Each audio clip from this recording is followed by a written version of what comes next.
Lena Richter avait toujours rêvé de la mer. Pas des côtes froides de la mer du Nord ou de la mer Baltique en Allemagne, mais des eaux chaudes et cristallines de la mer Rouge. À 22 ans, la jeune femme originaire de Hambourg avait déjà passé d'innombrables heures à regarder des documentaires sur les récifs coralliens colorés d'Égypte. Sa page Instagram regorgeait de publications enregistrées sur Dahab, Sharm el-Sheikh et les sites de plongée légendaires le long de la côte égyptienne.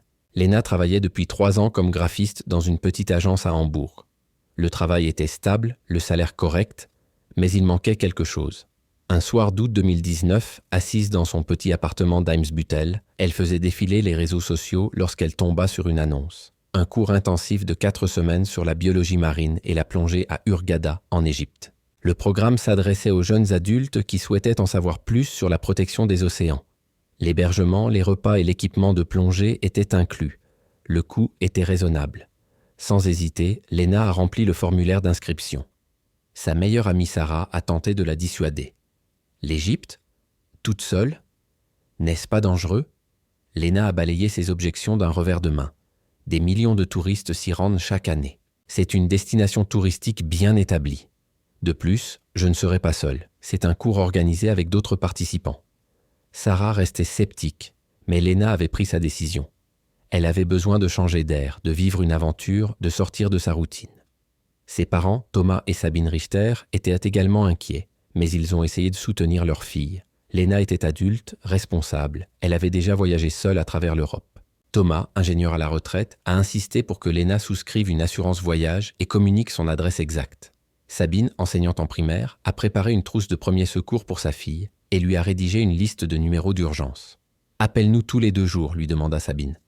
Peu importe l'heure, nous voulons savoir que tu vas bien. » Le 15 septembre 2019, Lena prit l'avion à Hambourg pour Hurghada. Le vol dura près de 5 heures. Elle portait des vêtements confortables et avait emporté son sac à dos avec tout le nécessaire. À côté d'elle était assis un couple allemand âgé qui se rendait en Égypte pour la énième fois. Ils parlaient avec enthousiasme de l'hospitalité des Égyptiens, des fonds marins à couper le souffle, des couchers de soleil sur le désert. Lena sentait son impatience grandir.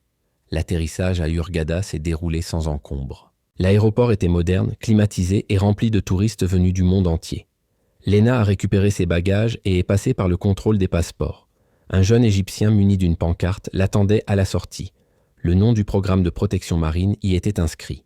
Il s'est présenté comme Ahmed, employé de l'organisation.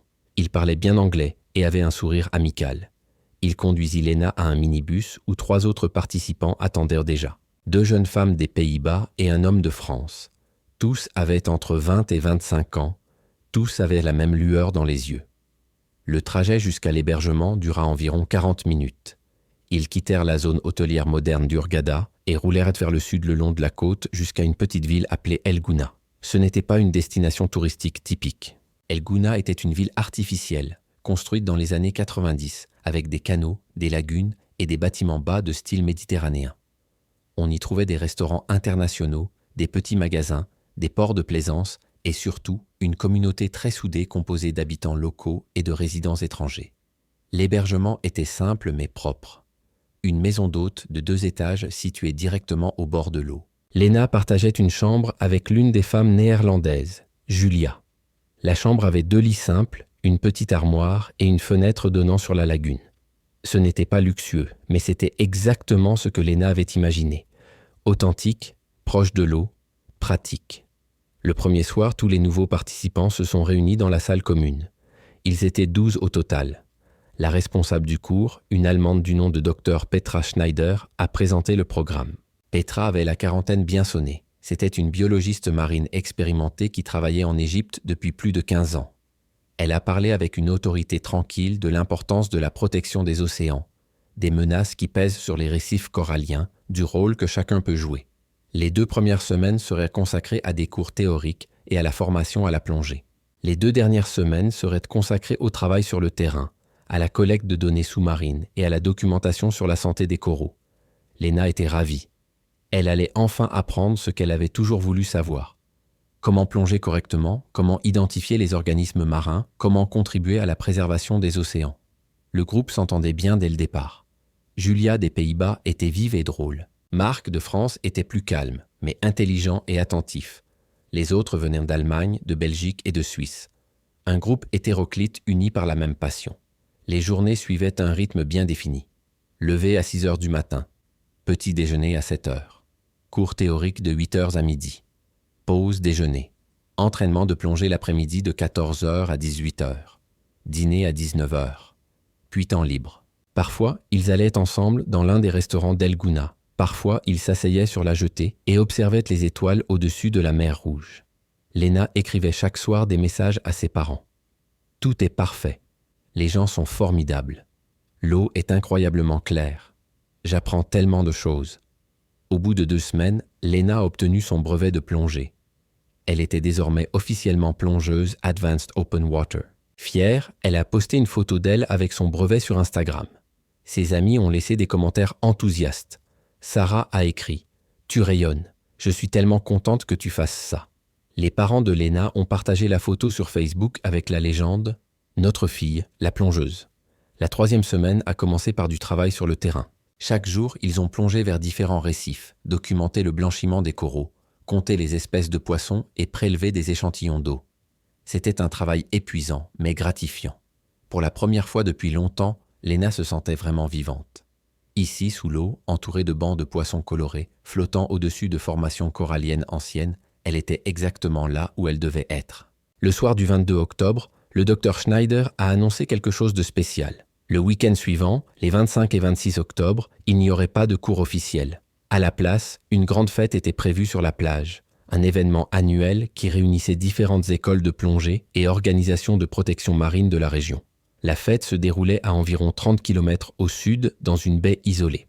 Plus d'une centaine de personnes s'y retrouveraient, plongeurs, biologistes, habitants, touristes. Il y aurait de la musique, un barbecue sur la plage, un feu de camp. Une occasion de nouer des contacts, de faire la fête, de se détendre après des semaines de travail acharné. Tout le groupe était enthousiaste. Léna aussi. Elle avait travaillé dur, étudié intensément. Une nuit pour se détendre semblait parfaite. Le docteur Schneider a expliqué la logistique. Il s'y rendrait dans l'après-midi du 25 avec un bus loué. La fête durerait jusque tard dans la nuit. Ceux qui le souhaitaient pouvaient se passer la nuit dans des tentes sur la plage ou rentrer en bus, qui ferait plusieurs allers-retours. Chacun était responsable de lui-même. Restez ensemble, prenez soin les uns des autres. Buvez suffisamment d'eau, soyez raisonnables. Léna a appelé ses parents pour leur parler de la fête. Sabine s'est immédiatement inquiétée. Une fête dans une baie isolée. Est-ce sûr? Léna a ri. Maman, c'est organisé. Il y a plus de 100 personnes. Les écoles de plongée ici font ça chaque année. C'est tout à fait normal. Thomas a demandé « As-tu chargé ton téléphone portable? Envoie-nous un message quand tu seras arrivé. » Léna l'a promis. Le matin du 25 octobre, Léna était excitée. Elle prépara un petit sac à dos, une serviette, des vêtements de rechange, de la crème solaire, son appareil photo, un peu d'argent liquide, son téléphone portable. Elle portait une robe bleue légère par-dessus son bikini et des sandales aux pieds. Elle avait attaché ses cheveux blonds mi-longs en une queue de cheval lâche. Julia plaisanta. On dirait une brochure de vacances. Léna sourit. C'était exactement le but recherché. À 14 heures, tout le monde monta dans le bus. Le trajet longeait la route côtière vers le sud. À gauche, la mer Rouge scintillante. À droite, un paysage désertique aride. Le groupe était joyeux. On riait, on écoutait de la musique, on partageait son impatience. Au bout d'1 heure environ, ils quittèrent la route principale pour emprunter une piste sablonneuse non goudronnée. Le bus cahotait sur les bosses, soulevant des nuages de poussière. Puis soudain, le paysage s'ouvrit sur une baie à couper le souffle. Une eau turquoise, du sable doré, des palmiers qui ondulaient dans le vent. Plusieurs tentes étaient déjà installées sur la plage. Des gens s'affairaient, de la musique sortait des haut-parleurs. Léna descendit du bus et respira profondément. L'air sentait le sel et la liberté. Cette soirée allait être inoubliable. Ce qu'elle ne savait pas, c'est que cette soirée allait changer sa vie à jamais. Et pas seulement la sienne. Chapitre 2. La nuit sur la plage. La fête commença tranquillement. Vers 17 heures, plus d'une centaine de personnes s'étaient déjà rassemblées dans la baie. Léna reconnut quelques visages d'autres écoles de plongée qu'elle avait rencontrées pendant son séjour à El Gouna. L'ambiance était détendue, conviviale, internationale. Les Allemands se mêlaient aux Égyptiens, les Néerlandais aux Italiens, les Français aux Suisses. tous unis par leur amour de la mer. Quelqu'un avait installé un barbecue improvisé. Saucisses, poulets marinés, légumes grillés. Des congélateurs remplis de boissons étaient placés à l'ombre. Bière, boissons gazeuses, eau. Les participants égyptiens avaient apporté des plats traditionnels. Koshari, falafels, pain plat frais. Léna goûta à tout, appréciant la diversité des saveurs. Julia et elle s'assirent sur la plage avec Marc et 2 autres participants allemands. Ils enfoncèrent leurs pieds dans le sable chaud et regardèrent la mer. Le soleil commençait à descendre, colorant le ciel d'orange vif et de rose profond. Léna prenait des photos, beaucoup de photos. Elle voulait immortaliser ce moment. Une journée parfaite à un moment parfait de sa vie. Vers 19h, la musique est devenue plus forte. Quelqu'un avait installé une sono professionnelle. Les basses faisaient vibrer le sable. Les gens se mirent à danser, d'abord timidement, puis de plus en plus librement.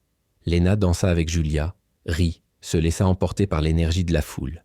Elle but une bière, puis une autre. Pas beaucoup, elle voulait garder les idées claires. Le docteur Schneider avait insisté à plusieurs reprises. « Soyez raisonnables, prenez soin les uns des autres. » À 20h, Léna envoyait un message à ses parents. « Je suis bien arrivée. La fête est géniale. Il y a beaucoup de gens sympas. » « Ne t'inquiète pas, maman. » Sabine répondit en quelques minutes. « Je suis contente de l'entendre, ma chérie. Fais attention à toi. Nous t'aimons. » La nuit tombait sur la baie. Quelqu'un alluma un grand feu de camp au milieu de la plage. Les flammes dansaient, projetant des ombres vacillantes sur les visages des gens autour. C'était magique, presque irréel. Léna était assise près du feu, écoutant les conversations autour d'elle. Un moniteur de plongée égyptien racontait sa rencontre avec un requin. Une biologiste italienne parlait de projets de restauration des coraux. Marc discutait avec un Suisse de photographie sous-marine. Vers 22h, Léna remarqua que le docteur Schneider prenait congé. La responsable du cours était fatiguée et voulait prendre le premier bus pour retourner à El Gouna. Elle s'approcha de Léna et du groupe. « Vous savez où se trouve le bus ? Le dernier part à 3h du matin. Si vous voulez passer la nuit ici, restez en groupe. Ne partez pas seul. Il y a beaucoup de monde ici, mais c'est tout de même une région isolée. » Léna acquiesça. « Compris. » Après le départ du docteur Schneider, l'atmosphère devint plus détendue, plus décontractée. La musique monta encore en volume. Davantage de personnes se mirent à danser. Léna se sentait bien, en sécurité, entourée d'amis. Julia était quelque part à l'autre bout de la plage, en train de danser avec un plongeur italien. Marc discutait intensément avec quelqu'un près du feu. Léna se leva et descendit vers l'eau. La lune était haute dans le ciel, un croissant argenté se reflétant dans l'eau sombre. Léna se tenait au bord de l'eau, laissant les petites vagues lécher ses pieds. L'eau était encore chaude de la chaleur de la journée. Elle sortit son téléphone portable de la poche de sa robe, voulant prendre une photo de la lune. À ce moment-là, elle remarqua que sa batterie était à 15%. Elle jura doucement. Elle avait oublié d'emporter son chargeur. Derrière elle, des pas se rapprochaient. Elle se retourna. Un homme, peut-être la trentaine, égyptien, au visage aimable. Il portait un t-shirt blanc et un jean foncé. « Excusez-moi, dit-il en anglais avec un fort accent. Je ne voulais pas vous faire peur. Belle soirée, n'est-ce pas ?» Léna sourit poliment. « Oui, magnifique. Tu es aussi plongeur ?» L'homme acquiesça. « Je travaille pour une école de plongée à Hurghada. Je m'appelle Karim. » Il lui tendit la main. Léna la serra brièvement. « Léna. Je suis ici avec le programme de protection marine d'El Gouna. » Karim sourit plus largement. « Ah, le programme du docteur Schneider. Très bien. Elle est connue ici. Elle fait du bon travail. » Ils discutèrent quelques minutes de plongée, des meilleurs spots, des récifs coralliens. Karim était sympathique, pas envahissant. Léna se détendit. Puis il demanda. « Tu veux boire quelque chose ? Je vais nous chercher quelque chose au barbecue. » Léna hésita. Elle voulait en fait retourner auprès de son groupe. Mais Karim semblait inoffensif et elle avait soif. « D'accord, volontiers. De l'eau, s'il te plaît. » Karim s'éloigna. Léna resta au bord de l'eau, regardant à nouveau la mer. La musique de la plage lui parvenait faiblement. Elle se sentait paisible, satisfaite. Au bout de quelques minutes, Karim revint. Il tenait 2 bouteilles en plastique dans ses mains. « Tiens, de l'eau. L'autre est pour moi. » Il lui tendit une des bouteilles. Léna la prit, ouvrit le bouchon et but une grande gorgée. L'eau était fraîche, rafraîchissante. Ils continuèrent à discuter. Karim lui parla de son travail, de sa famille au Caire, de sa vie à Hurghada. Léna lui parla de Hambourg, de son travail de graphiste, de son rêve de passer plus de temps au bord de la mer. Le temps passa. Léna ne remarqua pas que la musique provenant de la plage s'atténuait, que la foule se dispersait lentement. Soudain, elle se sentit bizarre. Sa tête devenait lourde, ses pensées floues. Elle n'avait bu que 2 bières en plusieurs heures. Ce n'était pas possible. « Karim, je ne me sens pas bien, dit-elle. » Sa voix lui semblait indistincte. Karim posa immédiatement une main sur son bras. « Viens, assieds-moi-toi. Tu as peut-être pris trop de soleil aujourd'hui. » Il l'éloigna de l'eau, longeant la plage, loin des lumières du feu de camp. Léna voulait protester, voulait retourner vers son groupe, mais ses jambes ne lui obéissaient pas. Tout tournait. « Où est Julia ?» murmura-t-elle. « Je dois retrouver Julia. » Karim lui parla d'une voix apaisante. « Elle est occupée. Nous allons la trouver. Tu dois d'abord te reposer. » Ils arrivèrent dans une partie plus sombre de la plage. Il y avait quelques tentes, mais personne en vue. Karim aida Léna à s'asseoir sur le sable. Son corps était lourd comme du plomb. Sa tête tombait en avant. Elle essaya de sortir son téléphone portable de sa poche, mais ses doigts ne fonctionnaient pas correctement. Le téléphone tomba dans le sable. Karim le ramassa et le mit dans sa propre poche. « Tu n'en as pas besoin pour l'instant. Repose-toi. » Léna voulut protester, mais aucun mot ne sortit de sa bouche. La panique monta en elle, une peur sourde et étouffante.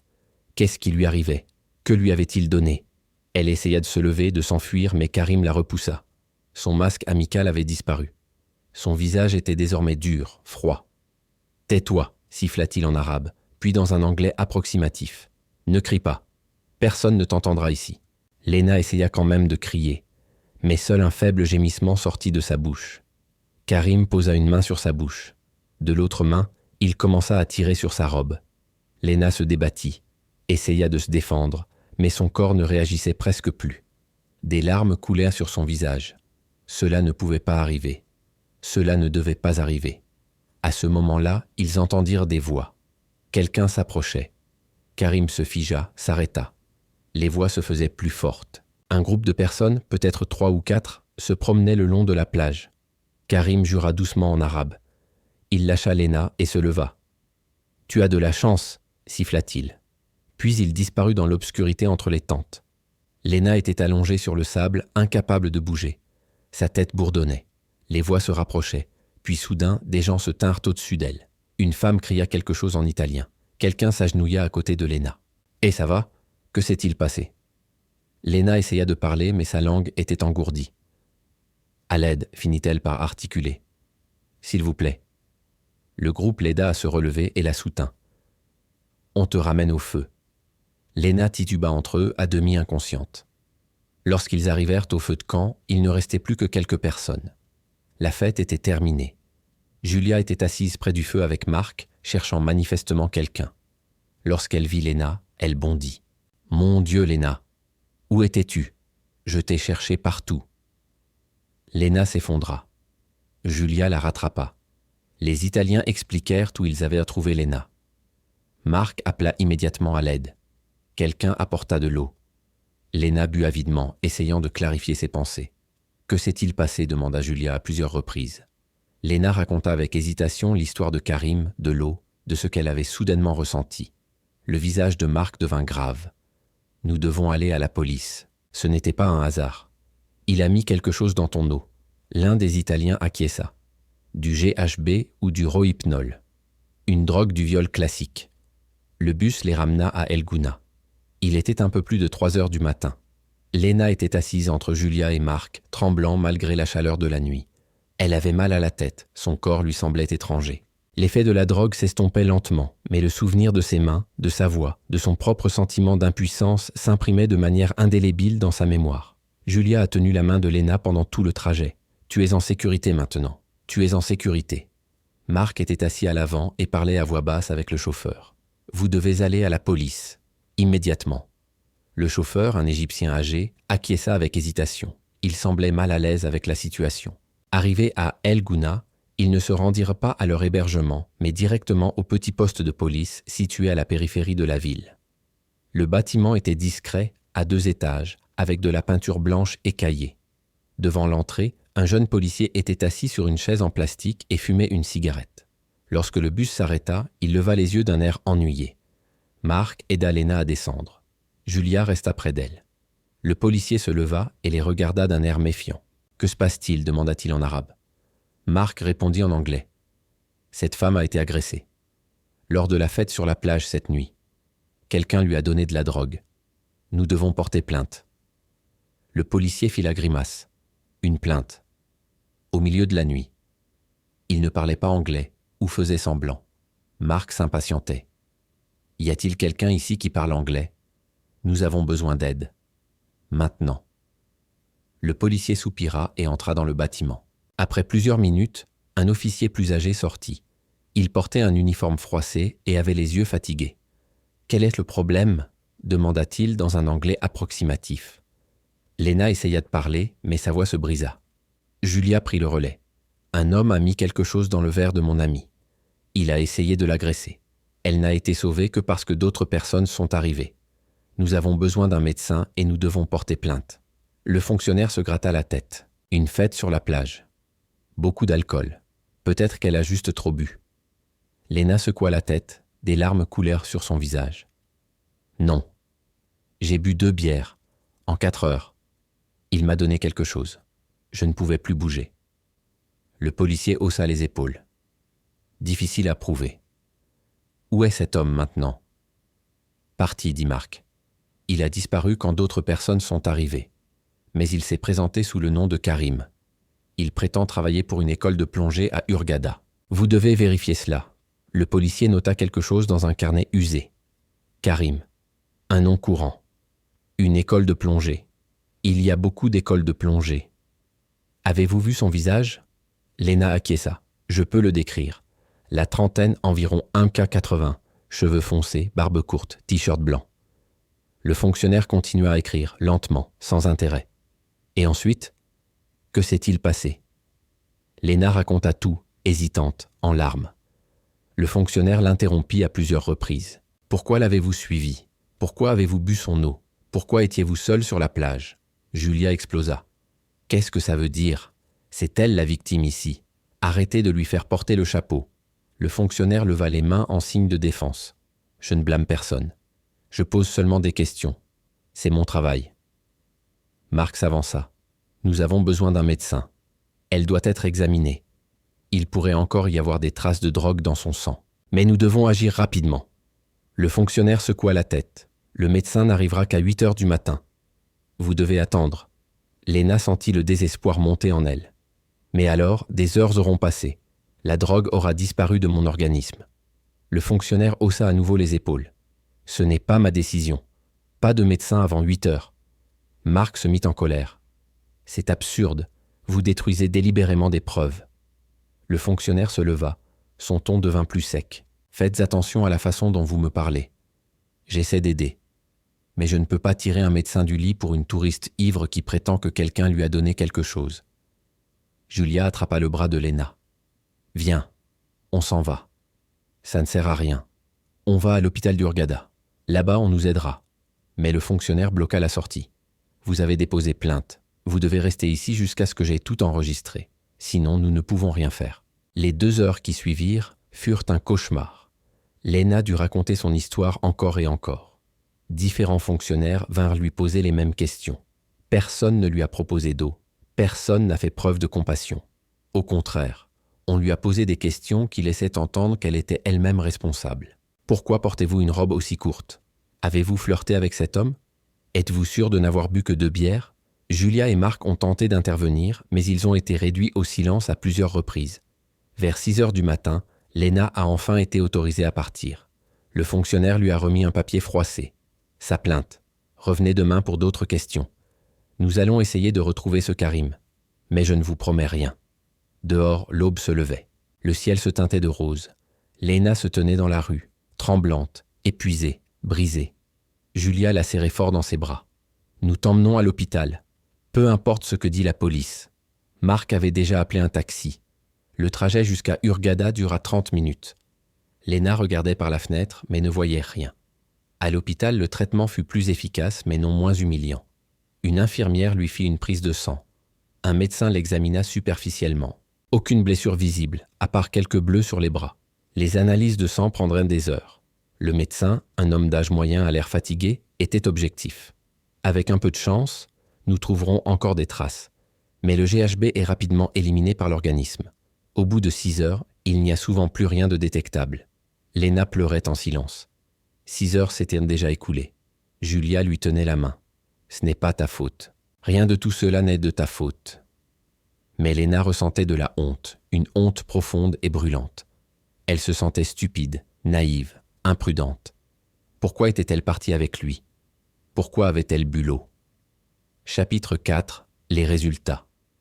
Les résultats des analyses sanguines sont arrivés en fin d'après-midi. Léna était assise dans sa chambre à El Gouna, Julia à côté d'elle. Marc s'était rendu au poste de police pour aller chercher les résultats en personne. Quand il revint, Léna vit immédiatement à son visage que les nouvelles n'étaient pas bonnes. Il s'assit avec elle, tenant une fine enveloppe dans sa main. Les tests sont négatifs. Aucune trace de GHB, de rohypnol ou d'autres stupéfiants connus. Léna ferma les yeux. Elle le savait. Trop de temps s'était écoulé. Le médecin l'avait prévenue. Mais elle se sentait tout de même comme si elle avait reçu une gifle. « Et la police ?» demanda Julia. « Qu'en disent-ils » Marc soupira. « Ils disent qu'ils ne peuvent rien faire sans preuve matérielle. Ils auraient recherché un certain Karim qui travaille pour des écoles de plongée à Hurghada. Il y en a des dizaines. Personne ne correspond à la description de Léna, ou personne ne l'admet. Les agents ont dit que c'était peut-être un faux nom. » Léna sentit la colère monter en elle, chaude et amère.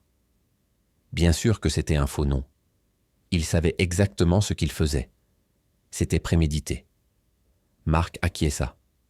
Je pense aussi. L'agent ce matin a laissé entendre que ce genre d'incident était fréquent, surtout lors des fêtes sur la plage. Mais la plupart des victimes ne portent pas plainte parce qu'elles savent que rien ne se passera. Julia serra les poings. C'est fou.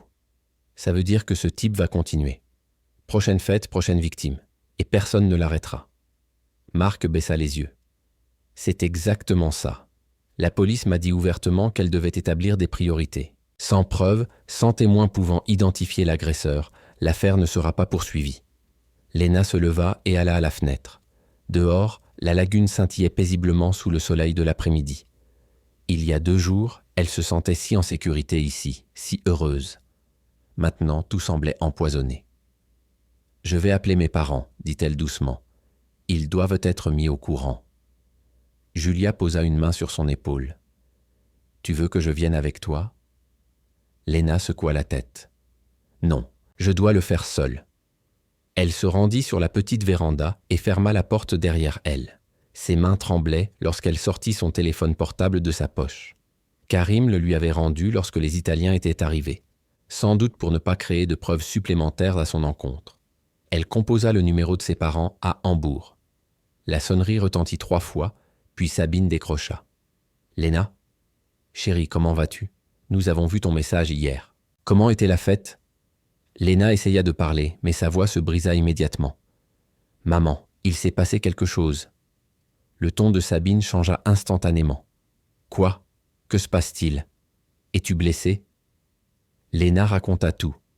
Elle entendit sa mère halter, appeler son père. Thomas prit le téléphone. « Léna, nous arrivons tout de suite, nous prenons le prochain vol. » Léna pleurait maintenant ouvertement. « Non, papa, c'est fini. Il ne m'a rien fait, pas vraiment. D'autres personnes sont arrivées à temps. Je vais bien. » La voix de Thomas était ferme, déterminée. « Tu ne vas pas bien. Tu rentres à la maison, immédiatement. Nous te réservons un vol pour demain. » « Mais le cours, protesta faiblement Léna. Il me reste encore 1 semaine. » « Oublie le cours, dit Sabine en arrière-plan. Tu rentres à la maison. On s'occupera du reste plus tard. Léna savait qu'il était inutile de contredire. Une partie d'elle était également soulagée. Elle voulait juste partir. Loin de cet endroit, loin des souvenirs, loin de la peur qui imprégnait désormais chaque recoin. Le docteur Schneider est passé dans la soirée. Elle avait entendu parler de l'incident. Elle était horrifiée et en colère. « Léna, je suis vraiment désolée. Je n'aurais jamais pensé qu'une telle chose puisse arriver.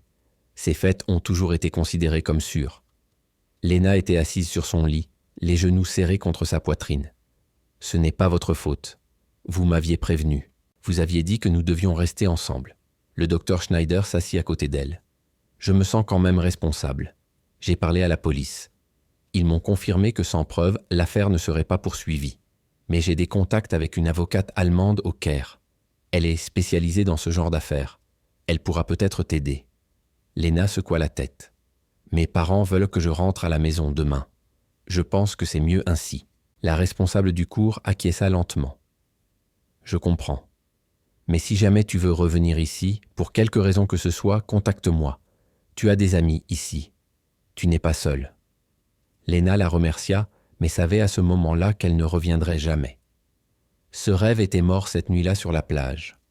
Le lendemain matin, Marc l'emmena à l'aéroport d'Hurghada.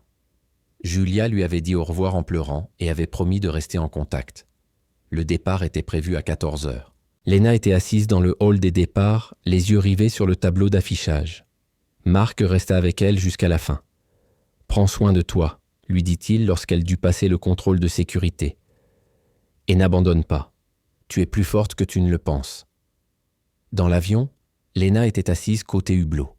Lorsque l'appareil décolla et que l'Égypte se fit petite sous ses yeux, elle fondit à nouveau en larmes.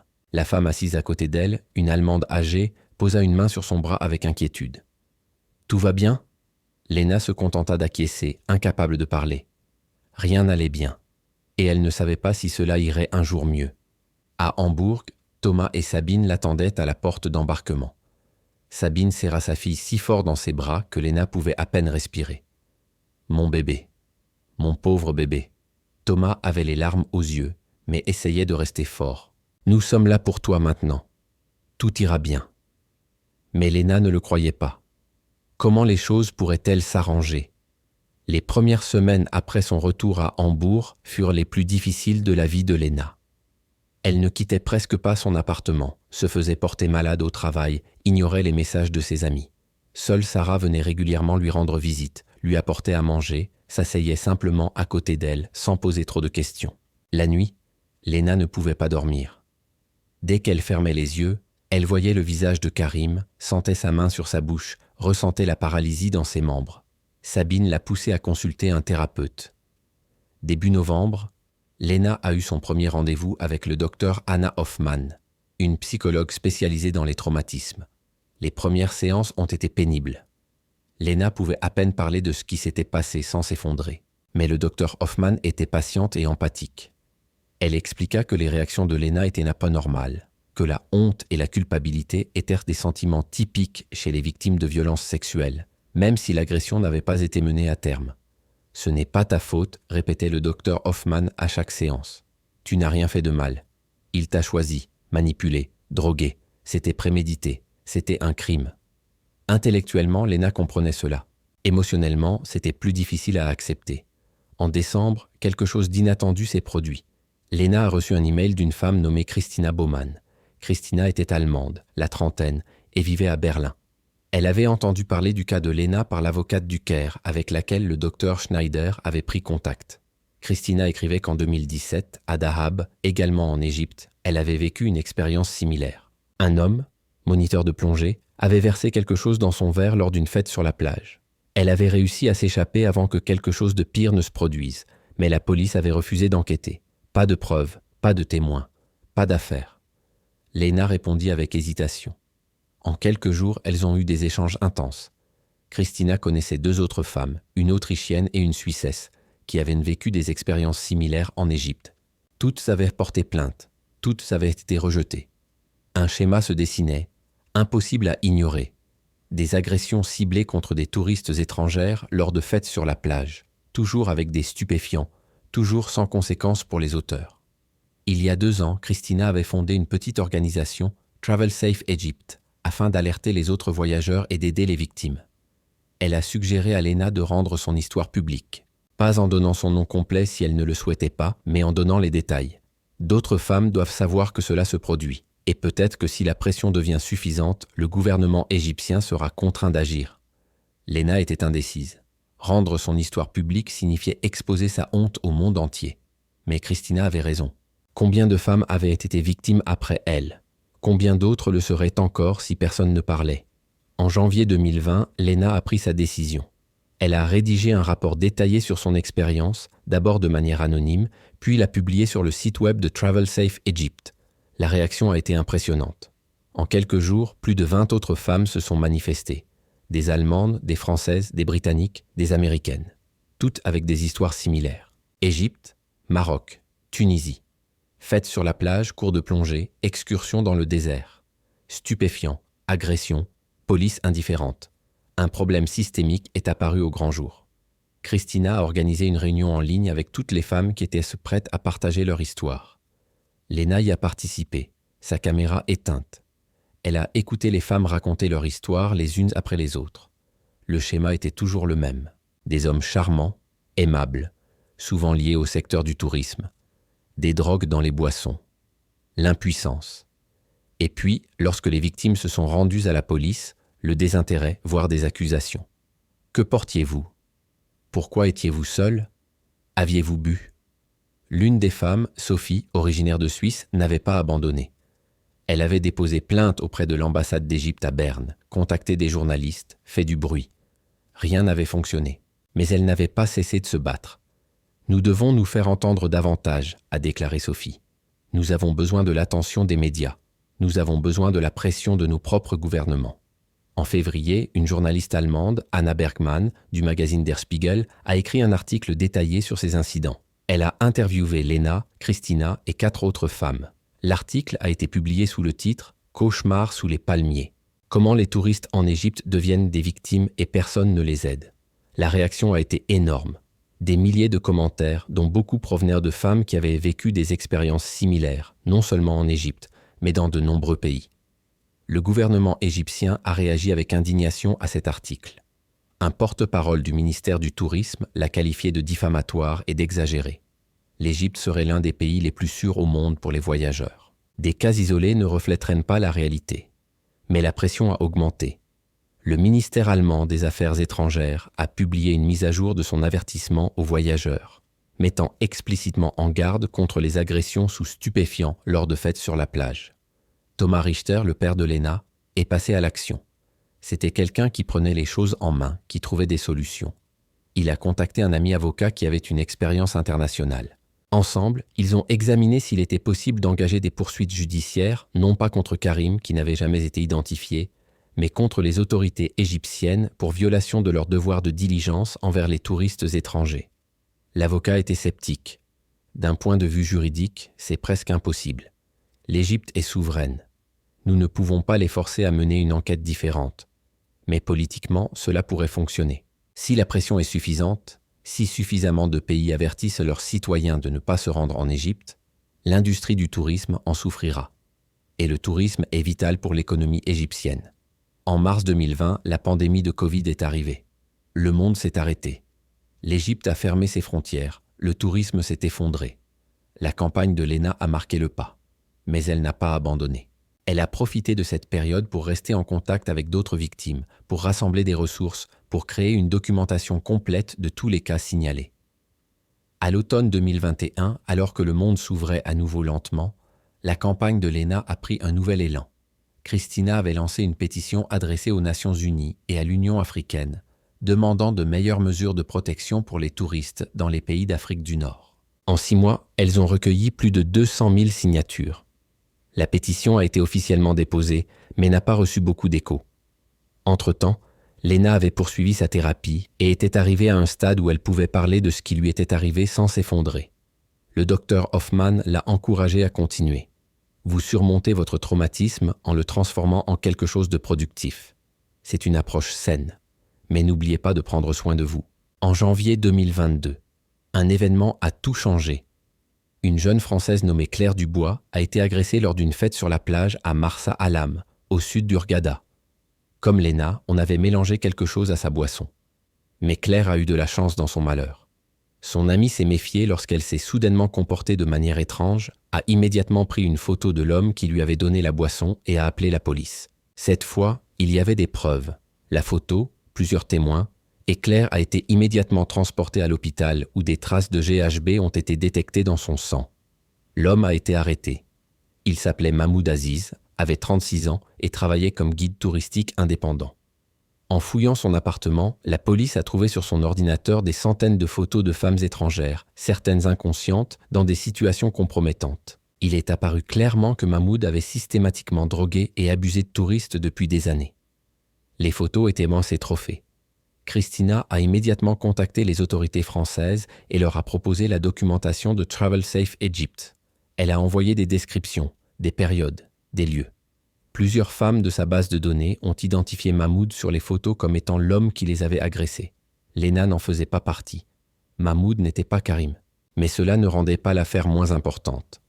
Cela prouvait que ces agressions n'étaient pas des cas isolés, mais faisaient partie d'un problème systématique plus vaste. L'affaire Mahmoud Aziz a marqué un tournant. Le gouvernement égyptien ne pouvait plus nier l'existence du problème. Sous la pression internationale, de nouvelles directives ont été introduites. Les policiers des zones touristiques ont suivi une formation obligatoire sur la manière de traiter les crimes sexuels. Une ligne d'assistance spéciale a été mise en place pour les victimes étrangères. Les écoles de plongée et les voyagistes ont dû mettre en place des protocoles de sécurité pour les événements organisés sur les plages. Ces mesures étaient-elles suffisantes? Non. Ont-elles été appliquées de manière cohérente? Pas toujours. Mais c'était un début. Léna a suivi ces développements avec des sentiments mitigés. Elle était heureuse que quelque chose soit fait, que les futurs voyageurs soient peut-être plus en sécurité. Mais sa propre justice restait inaccessible. Karim n'a jamais été retrouvé. Il n'y avait aucune trace de lui. Peut-être que Karim n'était même pas son vrai nom. Peut-être n'avait-il jamais travaillé pour une école de plongée. Peut-être était-il simplement un prédateur qui cherchait des victimes lors de fêtes sur la plage, puis disparaissait dans l'obscurité. La police égyptienne n'avait jamais vraiment enquêté sur son cas. Sans preuves, sans blessures corporelles, sans violence sexuelle avérée, cela restait pour elle un incident sans priorité. Au cours de l'été 2022, Léna retourna à la mer pour la première fois depuis l'incident. Pas en Égypte, jamais plus là-bas, mais en Grèce. Sarah l'accompagna. Elles passèrent une semaine en Crète, dans une petite baie tranquille. Léna se mit à l'eau, hésitante au début, puis plus courageuse. Elle plongea à nouveau, seulement avec un tuba et un masque, pas profondément, mais c'était un début. La mer était toujours aussi belle. Ce n'était pas la faute de la mer si cela lui était arrivé. Un soir, elles étaient assises sur la plage et regardèrent le coucher de soleil. Sarah demanda prudemment « Regrettes-tu d'être allée en Égypte ?» Léna réfléchit longuement. « Non, dit-elle finalement. Je regrette ce qui s'est passé. Je déteste ce qu'on m'a fait. Mais je ne regrette pas d'avoir poursuivi mon rêve. Si je le regrettais, il aurait gagné. » De retour à Hambourg, Léna reprit son travail de graphiste. Ses collègues savaient ce qui s'était passé. Ils la soutenaient et lui laissèrent de l'espace. Elle continua à s'engager pour Travel Safe Egypt, désormais en tant que conseillère officielle. Elle aida d'autres victimes à surmonter leur traumatisme, à connaître leurs droits et à ne pas abandonner. À l'automne 2022, Mahmoud Aziz a été condamné à 12 ans de prison. C'était un cas rare où un agresseur a vraiment été traduit en justice. Léna et Christina ont été invitées au Caire pour l'annonce du verdict. Léna a refusé. Elle ne voulait pas retourner en Égypte. Mais elle a écrit une lettre qui a été lue devant le tribunal. Elle y décrivait les conséquences de tels crimes sur les victimes, la peur permanente, la confiance détruite, l'innocence volée. Le juge a cité des extraits de sa lettre dans l'exposé des motifs de son jugement. Ces crimes détruisent non seulement des vies individuelles, mais aussi la réputation de notre pays. Nous devons montrer que l'Égypte n'est pas un refuge pour de tels auteurs. Ce fut une petite victoire, mais une victoire importante. Aujourd'hui, en 2025, près de 6 ans après cette soirée fatidique sur la plage, Léna mène une vie presque normale. Elle suit toujours une thérapie, et cela durera probablement encore des années. Certaines cicatrices ne guérissent pas complètement. Elle n'a pas de relation amoureuse, car il est difficile de retrouver confiance en les hommes. Mais elle a des amis, une famille, un travail qu'elle aime, et un but dans la vie. Travel Safe Egypt s'est développé. L'organisation aide chaque année des dizaines de femmes victimes d'agressions à l'étranger. Elle offre des conseils juridiques, un soutien psychologique et surtout de la foi et de la solidarité. Léna est fière de ce travail. Elle n'a pas pu obtenir justice pour elle-même, mais elle a contribué à ce que d'autres aient peut-être de meilleures chances. Ses parents ont vieilli au cours de ces années. Thomas est désormais complètement à la retraite, Sabine prendra sa retraite l'année prochaine. Ils ne parlent pas souvent de l'Égypte. C'est trop douloureux. Mais parfois, lorsqu'ils sont assis ensemble, Thomas mentionne à quel point il est fier de sa fille. « Tu aurais pu abandonner. Tu aurais pu te cacher. Mais tu t'es battue. » C'est ça le courage. Léna sait que quelque part, L'homme qui s'appelait Karim est toujours en vie. Il a peut-être fait d'autres victimes. Peut-être a-t-il depuis longtemps déménagé. Peut-être a-t-il entre-temps été arrêté pour d'autres crimes. Elle ne le saura probablement jamais. Cette incertitude est difficile à supporter, mais elle a appris à vivre avec. Ce qui reste, c'est l'avertissement, le message qu'elle, Christina et toutes les autres femmes transmettent. Le paradis peut être trompeur. Les lieux de rêve peuvent receler des cauchemars. La confiance est une bonne chose, mais la prudence est nécessaire. Ne buvez jamais ce que vous offrent des inconnus. Restez en groupe. Écoutez votre instinct, et si le pire arrive, n'abandonnez pas. Vous n'êtes pas seul, vous n'êtes pas coupable. Vous méritez que justice soit faite. Le sable doré de l'Égypte fera toujours partie de l'histoire de Léna. Non pas comme un souvenir de beauté et d'aventure, comme elle l'avait imaginé, mais comme un avertissement. Mais Léna a décidé que ce souvenir ne la définirait pas. Elle est plus que ce qui lui a été fait. Elle est une survivante, une combattante, une voix pour ceux qui n'en ont pas. Et ce n'est peut-être pas la justice qu'elle espérait, mais c'est sa façon de guérir, de continuer à vivre et de s'assurer que sa douleur n'aura pas été vaine.